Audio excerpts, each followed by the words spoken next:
For the first time, we are hearing from the woman Angelina has been relying on. Her story is told in the film, First They Killed My Father. Why was it so important for you to tell this story? Did I feel I had the right to be the one doing that? I felt very ignorant because I knew nothing about the war. People across the world know about this. It's a story right out of a Hollywood thriller. She's such an extraordinary person that has survived so much. But the movie doesn't show her full story. How did your family survive? It was a brutal regime. 1.7 million Cambodians died. I remember just being on the street with my sisters playing hopscotch. The most vulnerable person on this earth, a young girl at war. And there were men in black shirts and pants, grenades on their belts and guns on their backs. I will never forget the day the soldiers came for my father. That is a day that changed your life. We didn't know what was going on. People were starting to disappear in the middle of the night. I didn't understand. I was 7 years old. I didn't have anybody to protect me. Eventually ended up in a camp. I was encouraged to hate. The more aggressive I became, the more food I was given. If I could fix it, I would have hugged my mother before I left her. How did you survive when you were barely 8 years old? A couple months after the soldiers had taken my father away, my mother gathered all my siblings around. There were 4 of us at this time. With all of us sitting in a circle waiting for her, Ma nervously walks around the hut outside to make sure no one can hear us. When she joins us, her eyes are filled with tears. If we stay together, we will die together. But if they cannot find us, they cannot kill us. You 3 have to leave and go far away. Walk until you come to a work camp. Tell them you are orphans and they will take you in. Change your name. Don't let people know who you are. I don't want to go. Ma looks at me.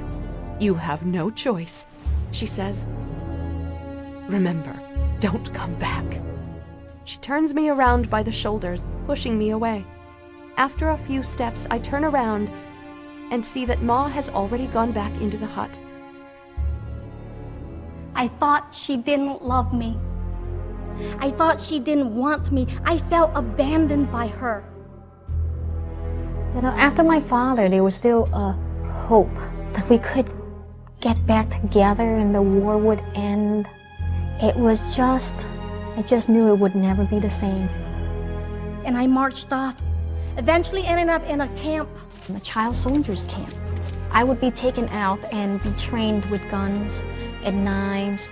I was encouraged to hate. The more aggressive I became, the more hateful I became, the more food I was given. For the next 3 years, 8 months, and 20 days, all of Cambodia would become a prison, and all the people would live in villages that were akin to mass labor camps. It was very, very brutal. I was alone. I didn't have anybody to protect me. While picking firewood in the forest one day, someone comes up from behind me and grabs my waist. I swing around ready to attack, but stop. He walks toward me, pulling me close to him in a tight grip. He breathes heavily. In a surge of anger, I slap him across the face and push him away. "Leave me alone! Get away from me!" I scream into his face. I cannot fight him. I turn to run, but am stopped by his hands on my arms. He throws me hard on the ground. I sit there, paralyzed and speechless. Time slows as he unbuttons his pants and they drop to his ankles. Screaming at the top of my lungs, I kick him in the groin with all of my hatred. He doubles over and falls to the ground. My legs push me up and I run as fast as I can without stopping. I have to see Ma. It is dangerous to travel without permission, but I do not care. I have to go to her. When I got to the village, someone was living in my house already.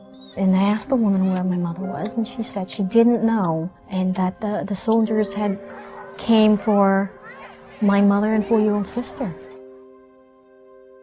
I just can't imagine what it must have been like to send up your kids into the war zone. You know that you had to do it because the chances of them being with you was more danger than of sending them out into the war zone. And that was her way of saving our lives. So I ran to the road and I headed for my sister's camp's direction. And then there was my brothers and sister came in too. And then we were reunited, just as if somebody was guiding us together. At 10, you finally escape. Yes. There were two ways out of Cambodia then. You either walk the land between Cambodia and Thailand, where we knew it was littered with these tiny little weapon system called landmines. Once in the ground, stay active for decades. My brother thought it was too dangerous of a route, and so he opted for the safer route. Buy seats on boats, and we were able to only raise enough gold to take 3 people out. And so we left. Arriving at the refugee camps in Thailand, after 6 months of staying there, we were told we had been selected to go to this new place called America. With this trip, I could remake myself. I could have a better future. I could find safety. I could build a better life. But wars do not end just because you leave it. The war raged on in my mind even while my body was adjusting and adapting to peace. It got to the point where I was so depressed that I just didn't know how to live. To this day, I do not know what happened to my father. To this day, I do not know what happened to my mother and 4-year-old sister. I wanted to know, I wanted to go back to Cambodia someday and make a difference. But to do that, I would have to return to the war field. I would have to go back. And I didn't know I could do that. I was scared, and I had to make a choice. Do you live in fear, or you choose to stand up? And I chose to stand. And I did this because I realized how much sacrifice my parents did, and how enraged they would be to see now that my siblings and I were having a hard time surviving the peace because of landmines. Years after the soldier had stopped killing parents and making children orphans, the landmines in Cambodia were doing exactly that. And that is why I have devoted my time and my energy to help increase awareness on landmines, and also to raise funds so that those who've been hurt by landmines are provided with prosthetic limbs so that they could have a chance to walk and to work and to live. Lwang has emerged to become a celebrated author and an internationally renowned human rights activist, who now shares her story with captivated audiences around the world.